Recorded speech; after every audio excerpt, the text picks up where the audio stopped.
कभी सोचा है कि हमारे पैरों के नीचे जो जमीन है उसमें असल में क्या छिपा है? ये सिर्फ धूल का ढेर नहीं है, नहीं, ये तो एक पूरी की पूरी दुनिया है, हमारे ग्रह का सबसे पेचीदा और सबसे जरूरी इकोसिस्टम। ये जीवन है। तो सवाल उठता है, मिट्टी है क्या आखिर? सुनने में तो बड़ा सीधा सा सवाल लगता है ना? लेकिन इसका जवाब उतना सीधा नहीं है। असल में ये चीज जितनी दिखती है ना, उससे कई कई ज्यादा पेचीदा और दिलचस्प है। चलिए इस पहेली को सुलझाने की कोशिश करते हैं। मिट्टी की परिभाषा इस बात पर टिकी है कि सवाल पूछा किससे जा रहा है। जैसे हम आप जैसे ज्यादातर लोगों के लिए ये बस धूल है, मलबा है। लेकिन यही सवाल अगर एक किसान से पूछें तो उसके लिए ये जिंदगी का सोता है, जीवन का स्रोत है। और वहीं एक सिविल इंजीनियर के लिए, उसके लिए ये बस एक और कंस्ट्रक्शन मटेरियल है। तो सच आखिर है क्या? तो ये जो अलग अलग नजरिए हैं, इनके पार जाकर देखते हैं कि साइंस क्या कहता है। चलिए जरा गहराई में उतरते हैं और जानते हैं कि हमारे पैरों के नीचे दबे इस खजाने का असली सच क्या है। इसकी कहानी की जड़ें पता है कहाँ है? एक लैटिन शब्द में सोलेम। सोलेम का मतलब होता है फर्श, और इसी सोलेम से निकला है शब्द सॉइल यानी मिट्टी।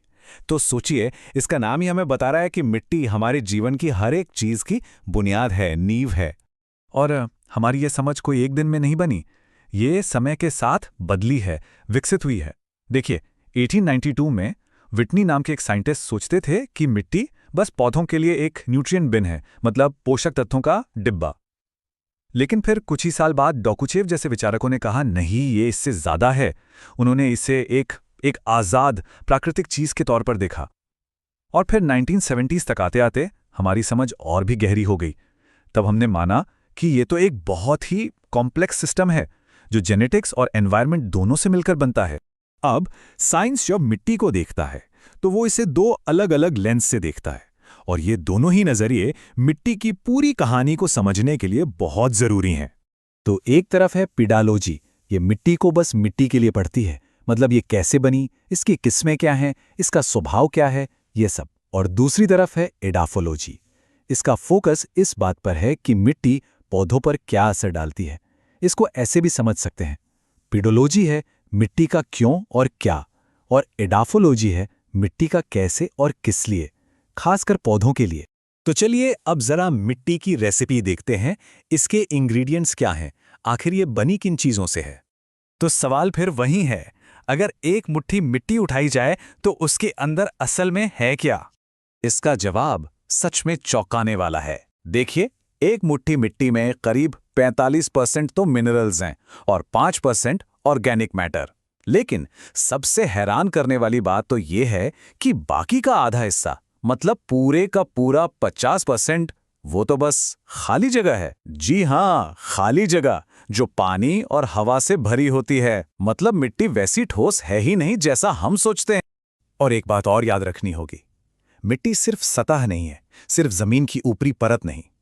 ये एक 3D बॉडी है। इसकी लंबाई है, चौड़ाई है और गहराई भी है। इसको एक बहुत बड़े जीवित कंबल की तरह सोचिए, जिसने हमारी पूरी धरती को ढका हुआ है। अब एक ऐसे आइडिया की बात करते हैं जो मिट्टी को देखने का नजरिया ही बदल देगा। क्या होगा अगर यह कहा जाए कि मिट्टी एक जीवित शरीर की तरह काम करती है? सोचिए इसके डाइजेस्टिव सिस्टम के बारे में। मिट्टी ऑर्गेनिक मैटर को, जैसे गिरी हुई पत्तियां वगैरह, लेती है और उसे तोड़कर पोषक तत्वों में बदल देती है। ठीक वैसे ही जैसे हमारा पेट खाने को पचाता है। और तो और इसका अपना रेस्पिरेटरी सिस्टम भी है। मिट्टी के अंदर जो छोटे छोटे छेद होते हैं ना, उनके जरिए हवा अंदर बाहर आती जाती है। वो एटमॉस्फेयर के साथ गैसों का एक्सचेंज करती है। ये बिल्कुल सांस लेने जैसा ही तो है। और फिर आता है इसका सर्कुलेटरी सिस्टम।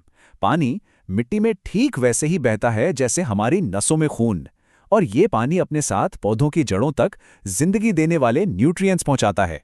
तब ये बात साफ हो जाती है ना, कि मिट्टी कोई बेजान चीज नहीं है। ये तो एक जिंदा धड़कता हुआ सिस्टम है जो हमारे प्लैनेट के लिए बेहद बेहद जरूरी है। डॉक्टर WEH ब्लम ने इसे बहुत खूबसूरती से कहा है। उन्होंने बताया कि मिट्टी एक फिल्टर की तरह काम करती है, एक बफर की तरह, जो हमारी फूड चेन को और हमारे पीने के पानी को पॉल्यूशन से बचाती है। ये तो हमारे ग्रह का डिफेंस मैकेनिज्म है। और ये सब हमें एक बहुत ही गहरे सच तक ले आता है। पता है, कुछ लोग कहते हैं कि सॉइल का फुल फॉर्म है सोल ऑफ इन्फिनाइट लाइफ, यानी अनंत जीवन की आत्मा।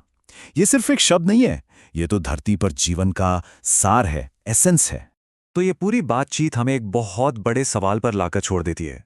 अगर मिट्टी सच में अनंत जीवन की आत्मा है, तो इस बेशकीमती खजाने को बचाने के लिए, इसकी हिफाजत के लिए हम सब क्या कर रहे हैं? ये एक ऐसा सवाल है जिस पे हम सबको सोचने की जरूरत है।